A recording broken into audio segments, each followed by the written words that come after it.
All right. So Shabbat Shalom, everybody. And we're happy to be back. We had a good time over there in Florida, but we are happy to be home. And you always sleep better in your own bed. All right. So today we're going over the Lessons in Leadership by Rabbi Jonathan Sachs. And this week, it's Torah portion Shoftim. And the title of this chapter is called Learning and Leadership. We've kind of went over this a little bit before, and about learning, about how leaders need to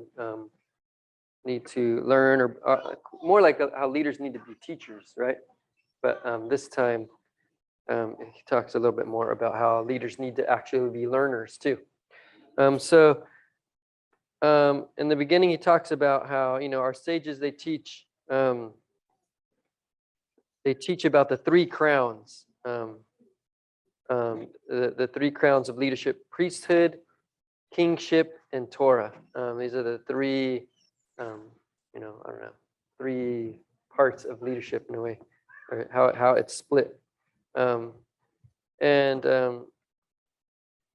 We've kind of in our country we've kind of implemented this in a sense, how we split up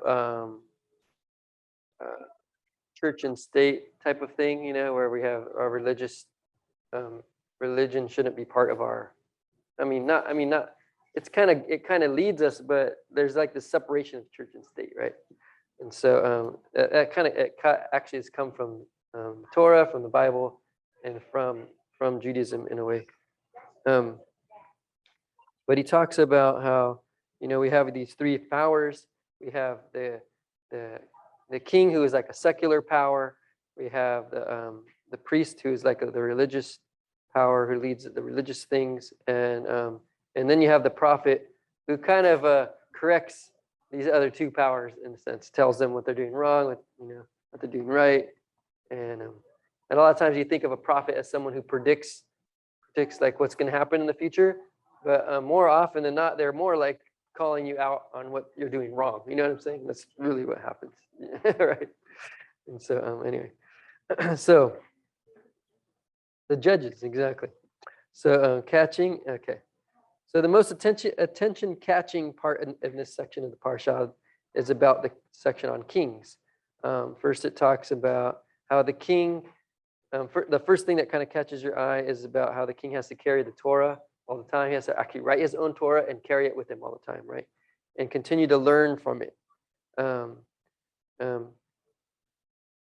It's interesting how, it says you're going to have a king like all the other nations. And normally, everywhere else, it's telling us to be different than the other nations. But in this thing, I guess it's kind of a common.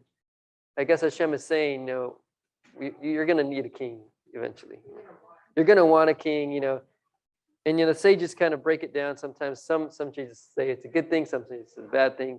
Some say it was a curse to us. Some say it was a needed thing. So is there different opinions about that? The second thing that kind of jumps out at us is that this passage is negative.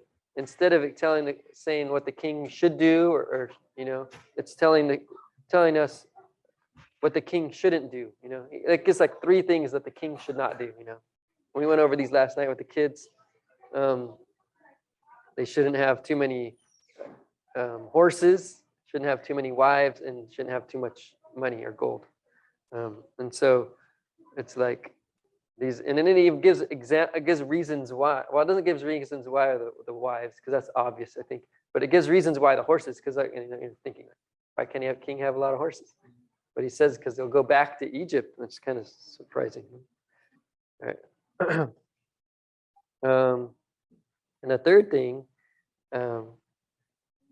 is consistent with the fundamental Judaic idea that leadership is service, not dominion or power, or status or superiority. The king is commanded to be humble. He must constantly read the Torah so that he may learn to revere the Lord, his God, and not consider himself better than his fellow Israelites. So, just to be learning, continually learning from your Torah, which will make a person humble, I feel. And then he also teaches that we are the children of the book, so our leaders also need to be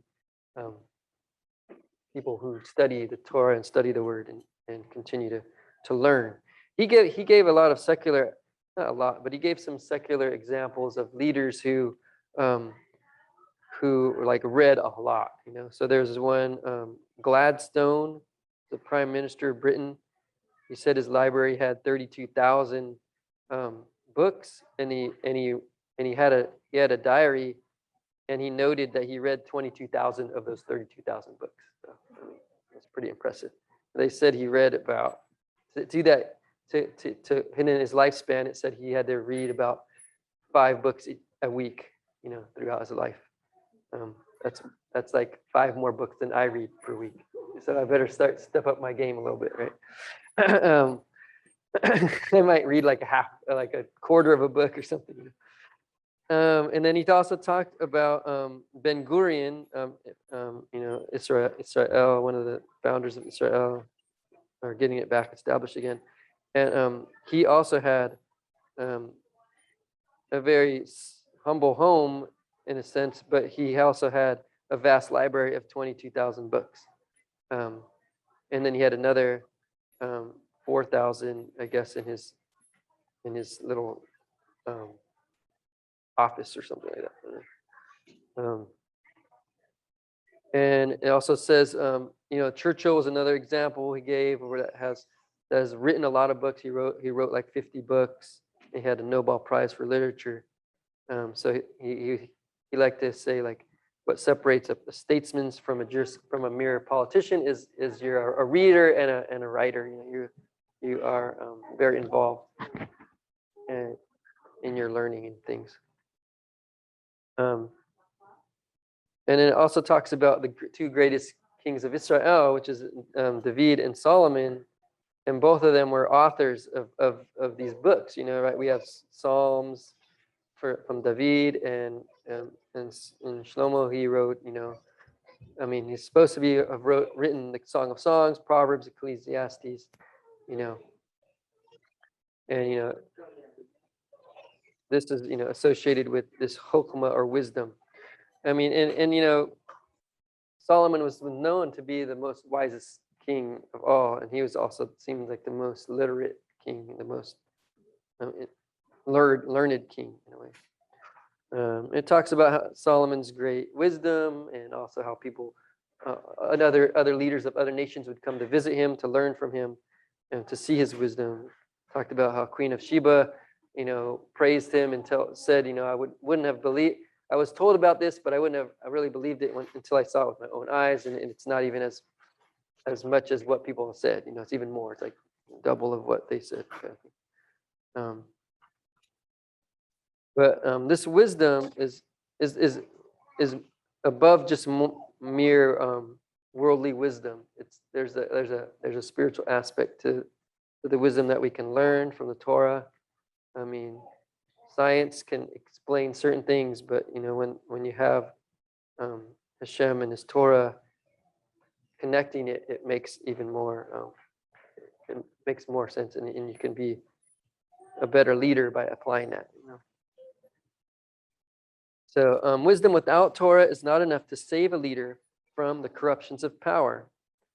So leaders learn, they read, and they study. So this is what we must also do. We must learn and read and study and get and just be aware. This isn't in the book, but I know like Schneerson, he didn't encourage people to go into like college until after they have studied the Torah for a certain number of years. But he himself studied worldly things just to be familiar with it, so that he would know what people were talking about and how he'd be able to input things and know what's going on in around him. It's very wise. He was very wise too. He had a lot of wisdom. So we must study both wisdom and the Torah to connect them together. And I'll just close with this final sentence. Leaders should never stop learning. That is how they grow and teach others to grow with them. So let us continue to learn, continue to grow, and help others around us to grow with us. All right, that's all I got. And now Menashe can come up and give us his little talk.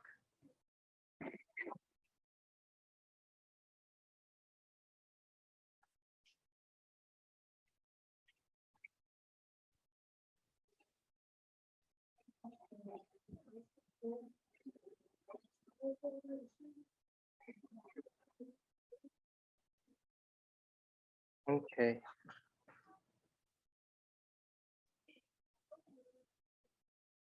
All right. Shabbat Shalom. Shalom. Okay.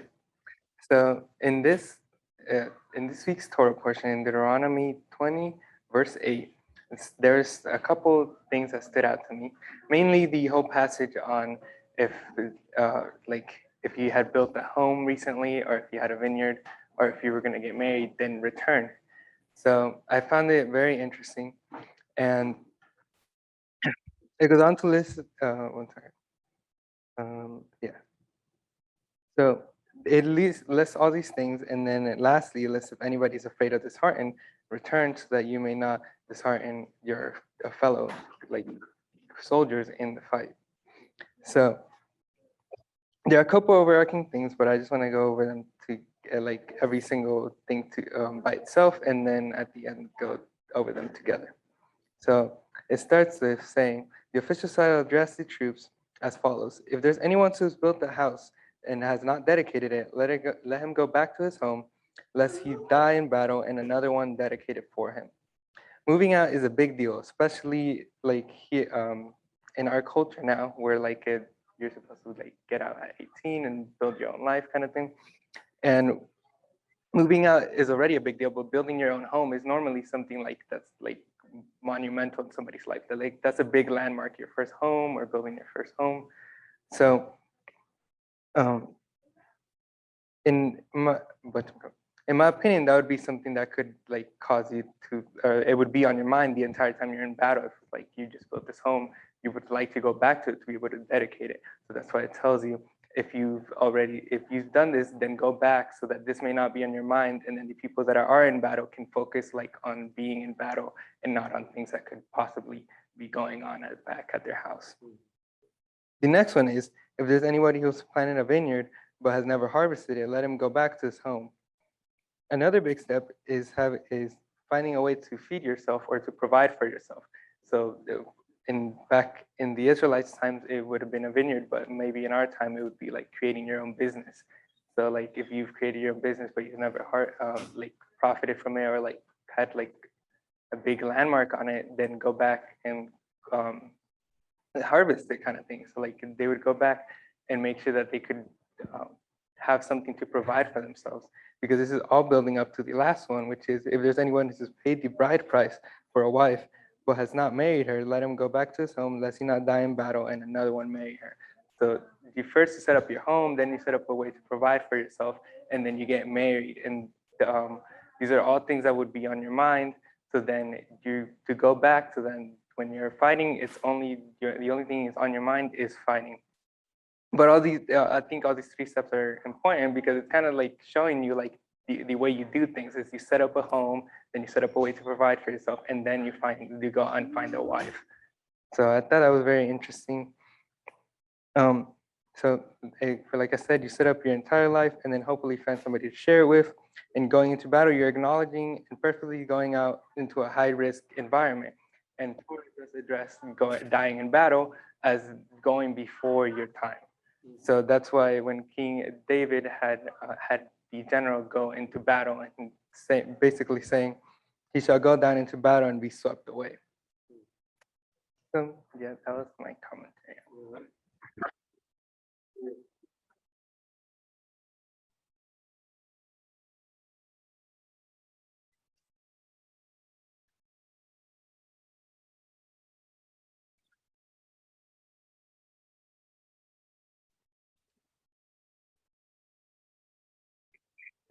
Shalom. So I wanted to begin with some comments regarding last week's parasha and then link them to this week's parasha.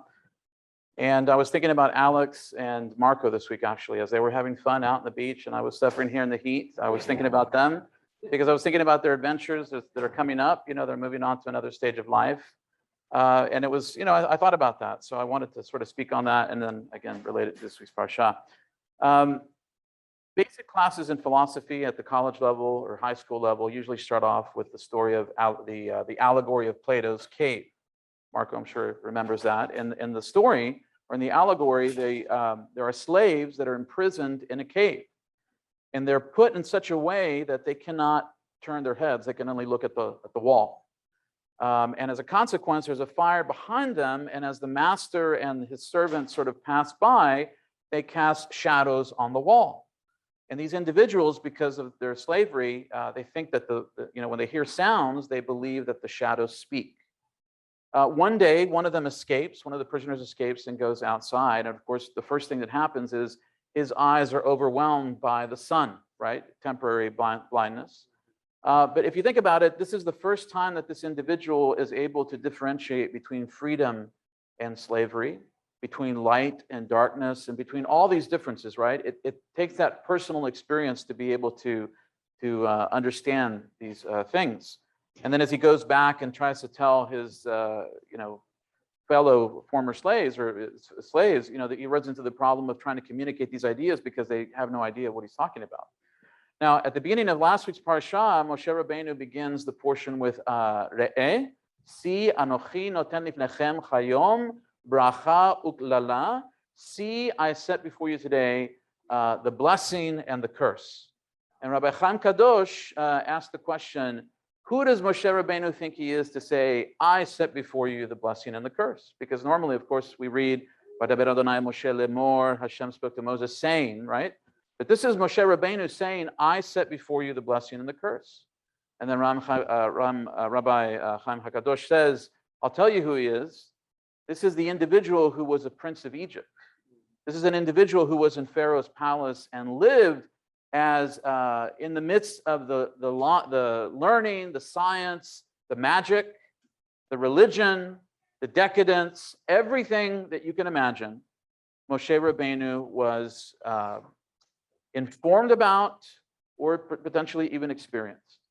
So when he says, I set before you life and blessing, he knows what he's talking about. Why? Because what he's saying is his encounter at Sinai, his encounter with the burning bush where Hashem reveals himself is no comparison to all the things that he has experienced in Egypt. And I think that's very important. Now, it's interesting how all these things sort of connect. Reuben talked about how Rabbi Schneerson knew many things. There's a story about Rabbi Shmulki of Nicholsburg, very famous Hasidic Rebbe. He was invited to a new congregation, and his first drash was on, they called them up and he started talking about literature. And then the next week he was talking about mathematics. And then the next week was philosophy and science. And everybody was confused, right? Because this is a great Hasidic Rebbe and he was talking about things that didn't make any sense. So then eventually he started to talk about the parasha or the parashiyot. And they said, oh, Rabbi, that was wonderful, but we're a little bit confused. We really enjoyed it. But you talked about, for weeks, you talked about all these other subjects. Well, why did you do that? And he says, well, because if I had come to you and only talked about the Torah, he would say, well, that's of course what he's going to talk about, right? That's all he knows. He's a rabbi. But he said, but I taught you about literature and music and science and philosophy. I showed you that I had experienced the world and the things that are out there. And so I could bring them to you. And now you can see that I'm a little bit more well-rounded as an individual. And then I'll say one more thing about last week's parasha, and then we'll sort of switch. The task before us is to draw the blessing from the curse. Rabbi Moshe ben Nachman, Nachmanides, or the Ramban, as you know, was one of the greatest Spanish rabbis. And he was involved with a famous disputation at Barcelona in 1263. He was debating Pablo Cristiani, a Jew who had apostatized and become a Catholic. And he was very good at debating. And the church was very upset about that because, of course, Rabbi Nachman was making them look bad. Now, at the same time, they had to be careful, according to the story that Rabbi Baruch Gelman relates. They had to be careful, of course, politically, because they didn't want to seem like they were setting up the whole thing. So they said, we need to eliminate Rabbi Nachman because he's making us look bad. So what we're going to do is we're going to take two pieces of paper and we're going to write death and death instead of life and death, right? Then he gets to pick the paper, and then we'll say, well, it's divine judgment. You picked it.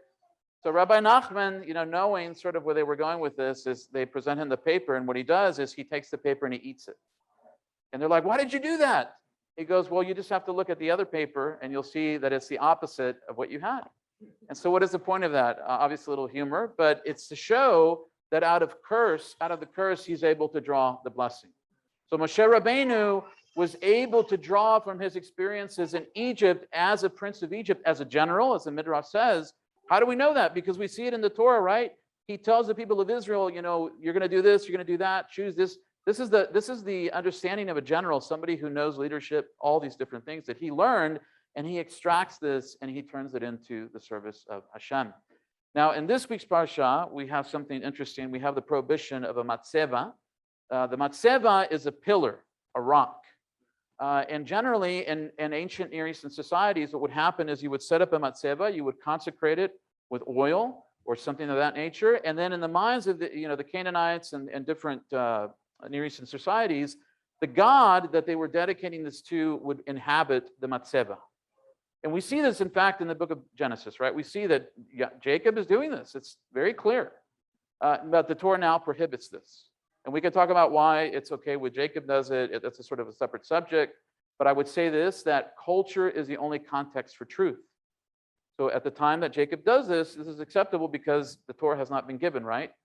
So he is doing something that he understands to invoke the name of Hashem. So this is important. Now, the Torah does permit the construction of a mizbeach. A mizbeach is an altar. And one of the clearest signs, or one of the clearest examples that we see, is the case of Eliyahu Hanavi, Elijah the prophet, when he constructs the mizbeach. And what does he do? He takes 12 stones and he puts them together. And so Rabbi David Silberberg points out to us is the contrast between the matzeva and the mizbeach. The matzeva is one stone. Mizbeach is 12, one for each of the tribes in the case of Eliyahu Hanavi. And what does this tell us? It tells us that an individual by themselves cannot stand. Not according to the Torah. You can also find it in the New Testament. To not forsake the assembly of believers, I believe it says. This is something critical in our day and age because our society is very focused in on individualism, on the personal experience. And we, in the midst of this pandemic, however you want to consider it, has only intensified these issues of separation.